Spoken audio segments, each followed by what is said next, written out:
अभी मौलाना अली निसार साहब ऐलान फरमा रहे थे, इस्लाही मुआशरा में बहुत बेहतरीन गुफ्तगू फरमा रहे थे। कितने ऐसे गरीब लड़की है आज हमारे समाज के अंदर में उनकी हुस्न बलोगत को पहुंच चुके हैं, लेकिन पैसा न होने की वजह से आज वो गरीब लड़की की शादी नहीं हो पा रही है। कितने ऐसे गरीब लड़की हैं जो सिसक कर दम तोड़ रही है, उनका उम्र निकलती जा रही है। आज कितनी कुंवारी बैठी हुई है, उनका उम्र निकल गया, कोई साथ देने को तैयार नहीं।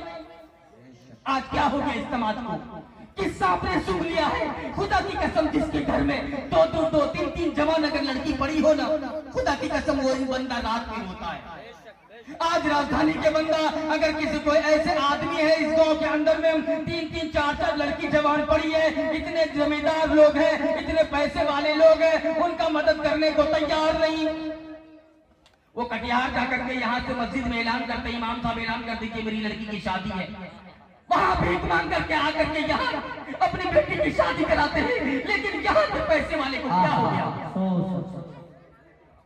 दोस्तों खुदा की कसम, आज यही लोगों ने इन गरीब को जो है शादी महंगा कर दिया है। यही गरीब वजह से अपनी बेटी की शादी में खूबसूरत पंडाल नहीं लगा पा रहे हैं, खूबसूरत इंतजाम नहीं कर पा रहे। आज अमीर लोगों की वजह से गरीब को कर्ज लेना पड़ता है, बंधन बैंक समूह के अंदर में चक्कर लगाना पड़ता है। खुदा की कसम, अगर ये लोग शादी को महंगा ना करे ना, इस तरह से सजावट ना करे ना, गरीब लोगों तो मस्जिद में निकाह कर लेंगे।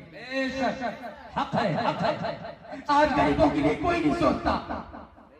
आज हम समाज के अंदर यही देखते हैं, अगर कोई गरीब आदमी मर जाए गांव के अंदर में, राजधानी में मस्जिद से ऐलान की जाएगी, ऐलान खबर कर दिया जाएगा, आज फला साहब का इंतकाल हो गया है, उनकी जनाजे में सभी लोग शिरकत रहेंगे।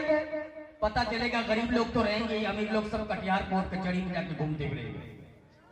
लेकिन अगर अमीर लोग मर जाए ना, अगर अमीर लोग मर जाए इस गांव के अंदर में, अगर खबर कर दिया जाए कि आज अमीर फला साहब का इंतकाल हो गया है, सभी हजरात जनाजे में शिरकत फरमाएंगे। खुदा की कसम, सब गरीब अपना काम छोड़ करके उस अमीर आदमी के जनाजे के लिए आज वहां जो है जनाजा गाह तक पहुंच जाएंगे। गरीब तो पहुंच जाते हैं लेकिन अमीर नहीं पहुंच पाते।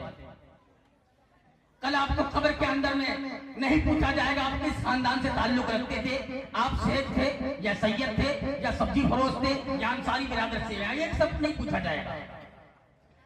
कुरान कहता है, इन्नमल क़ब्रु रौज़तुम मिन रियाज़िल जन्नह औ हुफ़्रतुम मिन हुफ़्रिन नार।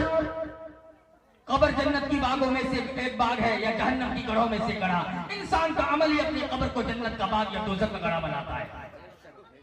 एक बार इमाम साफी की लड़की कुरान पढ़ रही थी, कुरान पढ़ते पढ़ते उसे नींद आने लगी, सोने की तैयारी की, बिस्तर पे गई, नींद आ गई।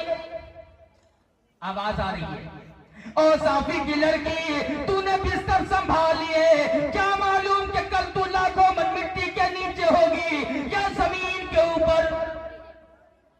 इमाम साफी की लड़की उठकर बैठ जाती है, फिर से वजू करके कुरान पढ़ रही है, रो रही है, सिसक रही है। इमाम साफी ताज्जुब के लिए उठते हैं, देखते हैं सिसकने की आवाज आ रही है, रोने बिलखने की आवाज आ रही है। कमरे के अंदर झांक कर देखते हैं, मेरी बेटी कुरान पढ़ रही है, रो रही है, सिसक रही है। इमाम साफी रुक गए, देखकर कहने लगे, बेटी क्या बात है, क्या परेशानी है, क्यों रो रही है? कि रात में, अभी तो दिन में भी कुरान पढ़ती हो, रात में भी कुरान पढ़ के जरा आराम कर लिया कर, बीमार पड़ जाएगी। इमाम साफी की लड़की कहने लगी, अब्बू मैं क्या बताऊं, मैं कुरान पढ़ते पढ़ते मुझे नींद आने लगी, मैंने सोने की तैयारी की, बिस्तर पे गई, नींद आ गई, आवाज आई, ओ साफी की लड़की, तूने बिस्तर संभाल लिए, क्या मालूम कि सुबह तू लाखों मन मिट्टी के नीचे हो गया, जमीन के ऊपर। कोई पता नहीं। आज हम जलसे में बैठे हैं, कल हमारी मौत हो जाए, कल हमारी मस्जिद से ऐलान कर दिया जाए फला साहब का इंतकाल हो गया। ये तो अल्लाह का लाख लाख शुक्र है हम लोग आज इस पाक मजलिस में बैठे हुए हैं। दोस्तों, अभी कारी निसार साहब जो बयान कर रहे थे इस्लाही मुआशरा पर, हकीकत में दिल को छू लेता है वैसे बयान। ये गरीब के ऊपर, आज गरीब की बेटी कुंवारी पड़ी है, सिसक सिसक के दम तोड़ रहे हैं, गरीब आदमी रात की तन्हाई में रोते हैं, तो बड़े होने से क्या फायदा? इसमें कबीर दास ने कहा है कि बड़ा हुआ तो क्या हुआ, अरे जैसे पेड़ खजूर कि बड़ा हुआ तो क्या हुआ, जैसे पेड़ खजूर पंछी को छाया नहीं, फल लगे अति दूर, फल लगे अति दूर। देखते हैं खजूर के गाछ को, खजूर के गाछ में देख लीजिए कितना लंबा होता है, उनका जो छांव में बैठ भी नहीं सकता है कोई इंसान, नहीं उससे कोई इंसान फल उसका मजे से खा सकता है। इसी तरह इंसान को बड़ा होने से क्या फायदा, जिसको गरीब को जो है फायदा नहीं पहुंचे, गरीब की बेटी को, गरीब के समाज में खुशखबरी सुना दो कि अल्हम्दुलिल्लाह ये प्रोग्राम बड़ी कामयाबी के साथ अपनी मंजिल मकसूद की तरफ रवा दवा होने जा रहा है। आज के इस मजलिस में हमारे सामने एक बहुत बड़े मुक़र्रिर हजरत मौलाना अब्दुल करीम साहब कासमी चतुर्वेदी, उनकी भी आमद हुई है, इंशाअल्लाह उनका भी बयान होगा। मुफ्ती आफ्ताब साहब ने जो चुनिंदा फूल को हम सबके सामने पेश किया है, खुदा की कसम एक से एक नायाब है, जिसको सुनकर इंशाअल्लाह ईमान ताजा हो जाएगा, उनका बयान होना है इंशाअल्लाह। इसलिए दोस्तों कहता हूँ, कुरान पाक की मुक़द्दस आयत, कुल इन्नल मौत अल्लज़ी तफ़िर्रून मिन्हु व इन्नहु मुलाक़ीकुम सुम्मा तुरद्दून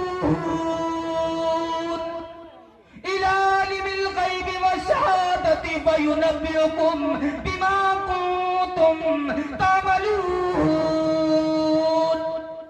कि जिस मौत से तुम भागते हो ना, वो तुम्हें आ पकड़ेगी, फिर तुम उस जात की तरफ लौटाए जाओगे जो हर पोशीदा और जायद को सुनने और देखने वाला है। एक बार हज़रत उस्मान गनी रज़ी अल्लाह ताला अन्हु कब्रिस्तान से गुजर रहे थे। कब्रिस्तान को देखकर इतना रोते कि उनके कपड़े भीग जाते थे। हमेशा का मामूल था, एक साहब देख लिए कि बराबर हज़रत उस्मान गनी रज़ी अल्लाह ताला अन्हु इस कब्रिस्तान से गुजरते हैं और कब्रिस्तान को देखकर बहुत रोते हैं। क्या बात है, क्या परेशानी है? बगल में आ गए, आकर कहने लगे, उस्मान गनी रज़ी अल्लाह ताला अन्हु, जब भी मैं देखता हूँ आप कब्रिस्तान से डेली गुजरते हैं और कब्रिस्तान को देखकर रोते हैं, क्या वजह है, क्या परेशानी है, क्यों रोते हैं? हज़रत उस्मान गनी रज़ी अल्लाह ताला अन्हु कहने लगे, मेरे भाई मैं क्या बताऊं, कब्र आखिरत की मंजिलों में सबसे पहली मंजिल है। अगर इससे निजात मिल गई तो बाद की मंजिलें आसान है, अगर इससे निजात न मिली तो बाद की मंजिलें सबसे ज्यादा सख्त होंगे। दोस्तों, हम में से ना जाने कितने दोस्त, कितने अहबाब इस दुनिया में से आए और दुनिया से चले गए। इसलिए मैं दोस्तों कहता हूँ, कब्र की तैयारी करो, आखिरत की तैयारी करो, मैदान हश्र की तैयारी करो। बंद हो जाए कब दिल की धड़कन, अरे दो भरी का भरोसा नहीं है, दो भरी का भरोसा नहीं है। बंद हो जाए अरे दो घड़ी का भरोसा नहीं है, ये हकीकत है मेरे भाई, अरे जिंदगी का भरोसा नहीं है, जिंदगी का भरोसा नहीं है। ख्वाब कितने सजाए हुए हैं, अरे रेत पर घर बनाए हुए हैं, रेत पर घर बनाए हुए हैं। 100 बरस तक की तैयारियां हैं और अभी का भरोसा नहीं है, और अभी का भरोसा नहीं है। दोस्तों, वक्त की किल्लत दामनगीर है, क्योंकि हजरत वाला ने हमें कुछ ही वक्त दिए थे, क्योंकि बहुत सारे मौलाना किराम तशरीफ लाए हुए हैं। इस वक्त हमारे स्टेज पर मुफक्किर इस्लाम हजरत मौलाना मुफ्ती जो है साहब बैठे हुए हैं, उनका भी बयान होना है हजरत, और अब्दुल करीम चतुर्वेदी साहब बैठे हुए हैं, इंशाअल्लाह उनका बयान सुनना है। आप लोगों को तमाम मदरसे से गुजारिश है, कहीं भी बातों पर अमल करने की तौफीक अता फरमाए।